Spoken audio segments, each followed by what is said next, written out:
Hello, everyone. Today we're going to talk about a tragic, mysterious, and shocking story that has shaken the public.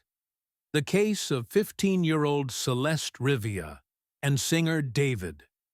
This is one of those cases that has outraged not only Americans, but also the global online community.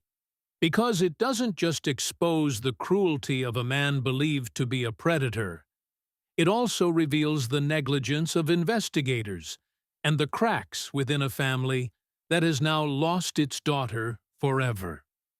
It all began when Celeste's body was discovered inside the trunk of a Tesla registered to David. What horrified people most was the fact that this was not a compartment that could be simply opened with a button. Teslas require a special key and security code to unlock the front trunk. The car itself had been parked right outside a $20,000 a month luxury rental in the Hollywood Hills, where David had once lived, and shortly after, he vanished. Immediately, questions exploded. Why was a 15-year-old girl found dead in the car of an adult singer? And why hadn't the police taken swift action against him? Once Celeste's identity was confirmed, her body was released to the family. But instead of focusing the investigation squarely on David, the police spent an excessive amount of time interrogating the family. Outrage followed. Why target the victim's relatives instead of the man suspected of being a predator? Admittedly, there were also some oddities within the family. Her brother insisted they knew Celeste was with David, while her sister claimed ignorance and even set up a GoFundMe.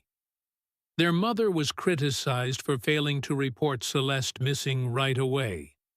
In fact, Celeste had been running away since she was 13, yet the family didn't file an official missing person report until she turned 14.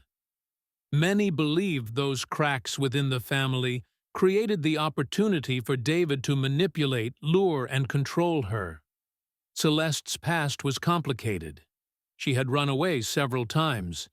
In early 2024, at just 13, she disappeared for a full month, only to be found by police in the Hollywood Hills, where David lived. This led many to believe their relationship may have started when she was only 11 or 12, possibly through online gaming chats like Fortnite. What began as online conversations turned into David presenting himself as her boyfriend.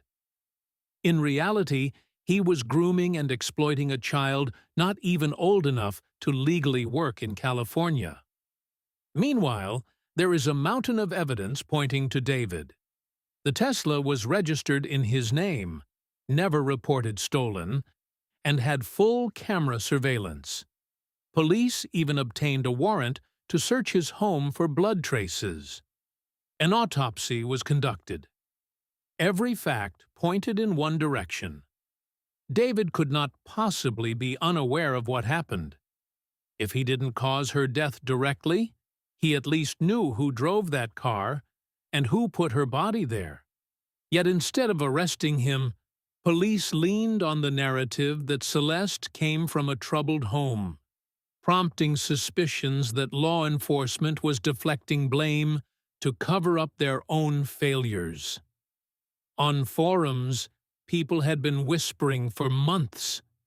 Even before the body in the Tesla was identified, many feared it was Celeste. They had seen her appear in live streams with David, heard her tell classmates she was living with her man. And then, the chilling detail.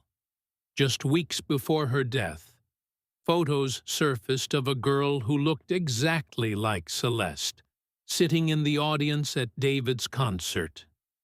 This fueled speculation that David hired or lured Celeste lookalikes to mislead the public into believing she was still with him.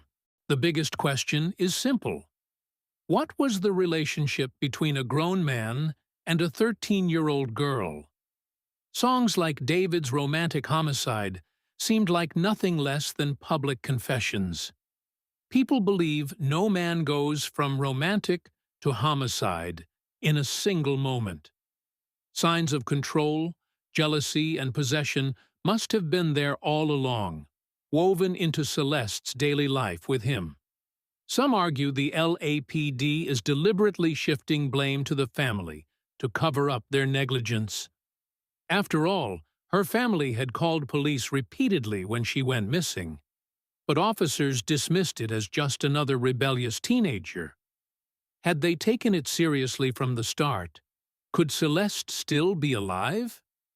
But this story extends beyond Celeste. It exposes a heartbreaking truth. Predators often seek out children from fractured homes, those lacking love, stability, and protection. To them, a girl like Celeste was the perfect target. By blaming the family, police essentially suggest the tragedy was inevitable. But the truth is, even if Celeste had come from a happy home, David could have found another victim. The real issue isn't the family, it's the predator. And still, the haunting questions remain. Did David directly cause Celeste's death? Did he have accomplices? Why hasn't he been arrested? Is there protection from within the music industry shielding him? Celeste's death is not just a personal tragedy. It's a wake-up call about the responsibility of families, schools, investigators, and above all, the reality of predators who hide behind the mask of love. The investigation is ongoing, and no doubt more shocking details will surface. But one thing is certain. Celeste is gone at just 15, leaving behind an irreplaceable void. And her death forces us all to confront a painful question. How long will we remain silent in the face of predators like David?